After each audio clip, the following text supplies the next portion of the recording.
The Timberwolves have done it again. Yet another preseason game where they have found a guy that could potentially be a plug and play for them or a depth piece for them in the regular season. First, it was Bones Hyland. Now it's Johnny Juzang, who just went out and hit 6 threes in the Wolves' second preseason game. And at 6'6" with a 6'11" wingspan, he has proven that he can be a guy that can guard multiple positions, can go out there and knock down the three ball, provide spacing.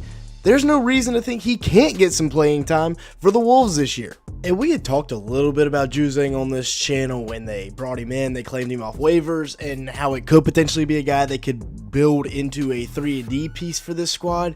But I didn't think it would happen so quickly. He dropped 20 points last night with 2 rebounds, a block, and a turnover in 13 minutes. Shot 6 of 9 from the field and 6 of 8 from beyond the arc. Now, obviously, I'm not expecting him to go 6 for 8 from beyond the arc every game. But, I mean, they're running set plays for him right here. Berenjay, it looks like it's going to come off this screen set by Juzang, but instead, after Juzang sets the ball screen, Berenjay steps down and sets a screen on his guy, putting him in a complete bind and getting Juzang a wide open 3-ball. That's beautiful right there. And then just spacing the floor right here, Dillingham drives and kicks, finds the open shooter, and Juzang proved he could be a guy that can help space the floor around Anthony Edwards. We'll see how long Mike Conley is a starting PG, but he could be a floor spacer with that starting 5 if needed. You know, the depth is there, if you will, for the Wolves, and you could even see him coming off the bench some with guys like Rob, Dante DiVincenzo, Terrence Shannon Jr., Naz Reid. Maybe you throw a guy like Juzang in there off the bench, or a Bones Hyland, or a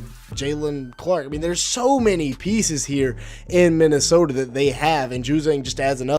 And with Juzang coming over from Utah, I mean, we're talking about a 6'6" wing with a 6'11" wingspan, so he can already fit into really any NBA team as that connector from point A to point B, is the guy that can knock down the 3-ball and then also defend multiple positions with the frame that he has. He averaged 9 points and 3 rebounds last year in 20 minutes a game, shot 43% from the field, 38% from 3 on 5 attempts per game.